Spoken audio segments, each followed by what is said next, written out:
Toyota Land Cruiser 2.8D 4D Invincible 2018 Review. What is it?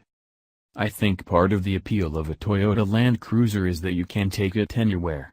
I don't mean anywhere as in it can go anywhere, although obviously it can. No, I mean anywhere as in, to the shops, to a client meeting, to a shoot or building site or the theater or a pony club rally, where at any of the above a Land Cruiser would say precisely the same thing about you. Next to nothing.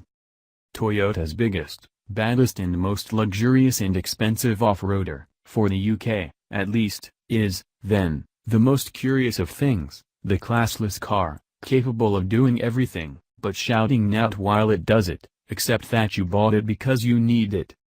Anyway, now, this car, which was introduced in this form in 2009, and which has had a couple of minor changes since, has for 2018 been rather more heavily revised to try and keep pace with its rivals, nearly all of which have been entirely replaced, platform and all. Since then, the Land Rover Discovery, the key rival even away from a JLR-centric UK market, the Nissan Patrol, absent from the UK, Jeep Grand Cherokee, plus other luxury-focused SUVs like the Volvo XC90, BMWs, Audis, Mercedes and, well, everyone who offers a big 4x4, which is pretty much everyone. But notwithstanding all of the rivals, the basics of the Land Cruiser are what they still were. It has a body-on-frame construction, albeit 11% more torsionally rigid than it was, with a few minor tweaks the outside, to aid cooling, and higher wings to help you place the edges of the car. There are 3 drams and 5 drams body styles, with 5 or 7 seats, all of which can be had in the UK in trim levels stretching up to Invincible, which costs £52,295 as a 5 drams, which is how they're mostly bought in Britain. In an effort to get as much value as it can from the model, though, and perhaps spotting that the Land Rover Defender is no longer available, for now, at least, Toyota is now introducing a more basic, workhorsey variant, too. The utility version can be had from £32,795 as a 3-door manual. Whisper has it that the body-on-frame's versatility, from a many body styles perspective, hasn't gone entirely unnoticed at Toyota either. Power comes from a 2.8-liter diesel engine. In Britain that's all we get. Other markets can have bigger petrols and so on, tweaked by a new, smaller, turbo, and urea exhaust solution combo, and it makes a steady 174 bhp, driving all 4 wheels through either a 6-speed manual or auto gearbox. The more important number is 331 pounds-foot, which the big 4-cylinder makes at just 1,600 revolutions per minute, but it remains a fact that acceleration is not this car's theme. It weighs 2,430 kilograms and can tow a 3-ton trailer. It's also now even more capable off-road, says Toyota. There is a low-range transfer box, naturally, while Toyota has cleaned up the Land Cruiser's interior, in part to accommodate some additional 4x4 functions. The central screen is larger so you can see external camera views, as is a digital output between the dials, to aid control of a multi-terrain select system that, effectively, allows more slip before the traction control intervenes, depending on what terrain you're on. In rock you want no slip at all, in mud and sand you want lots. There's a crawl speed cruise control called, crawl control, imaginatively, which can tickle the Land Cruiser along at barely any speed, while a torque sensing and locking center differential is standard and a new rear differential has become an option. Previously the rear diff would be an open one or optionally a locking one, but now a torque sensing torsion limited slipper has become a third way, and was fitted, as was air suspension, so the body could lift, to our test car.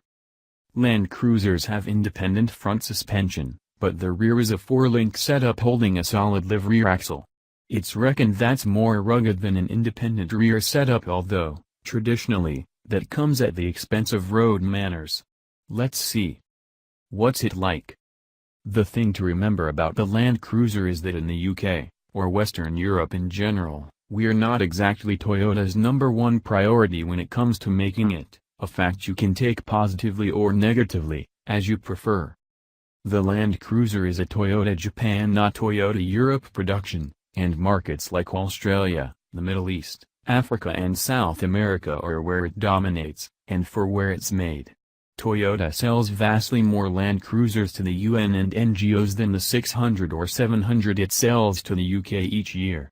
Part of Japan's financial contribution to the United Nations has been in Toyota Land Cruisers rather than cash. So how it creeps around a Waitrose car park is some way down the development pecking order, but I think that's fine. What you'll get, then, is a car where the priorities lay in making sure it works on the button, and keeps working.